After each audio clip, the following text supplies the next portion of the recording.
again to Muppet Labs, where the future is being made today.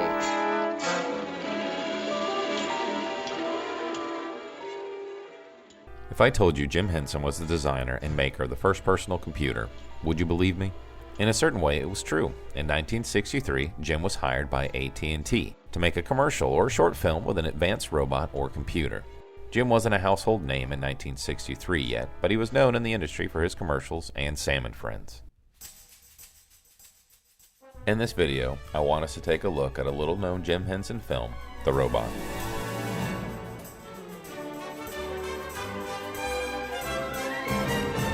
This is interesting for two reasons.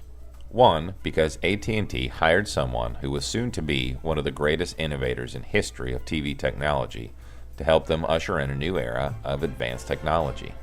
AT&T used to host seminars for businessmen to sell them on their tech of their 22 subsidiaries known as Baby Bells. Technology was growing rapidly, and AT&T needed to make sure that their customers were on board for the coming changes. That coming change that they hired Jim to help usher in?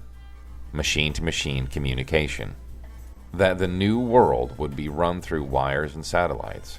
IBM was the king of mainframes at the time, and most large businesses had to install one at each site. But AT&T's goal was to change how that worked. They wanted their machines to replace the need for a mainframe at every location and just have one that was connected through high-speed lines. Sound familiar? This leads to the second reason that this is interesting. Jim was able to wade into an issue that was quite prevalent in the 60s and, unsurprisingly, still is today. Martian and robot apocalypse movies were all the rage, and any idea that a robot would take control of anything and communicate with another robot scared people, even businessmen. Jim was hired to find a way to entertain the folks at the event, but also to find a way to calm their fears. According to Karen Falk, the archives director at the Jim Henson Company, Jim and his partner at the time were certainly intrigued by technology and the development of the computers, but they also felt very strongly about the difference between man and machine. There was a celebration of technology, but also a recognition about its lack of human qualities, like understanding and creativity. As you would expect, Jim didn't wade into the opportunity meekly. He went for the throat straight away. The machine, known as H-14, enters and says, "The machine possesses supreme intelligence, a faultless memory, and a beautiful soul." It then proceeds to vaporize a bird and then says, "Correction, the machine does not have a soul." Jim started by creating a machine that looked sufficiently real but also silly at the same time, giving it some human quality but also not pushing into the uncanny valley. So basically a Muppet robot. He then creates a baseline for what a machine is. It has no soul, and then lets us know that a machine has no faults and is better than humans because it has no emotions and can ingest oceans of information in one gulp. He's built it up, now it has to fall.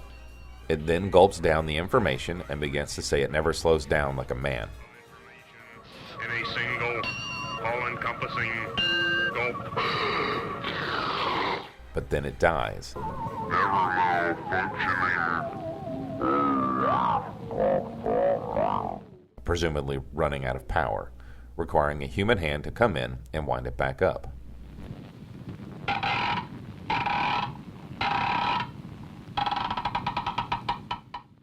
H-14 then grows angry that man doesn't respect it and then begins to fall apart, and then, in true Jim Henson's Muppet fashion, asks for a mechanic and then promptly explodes.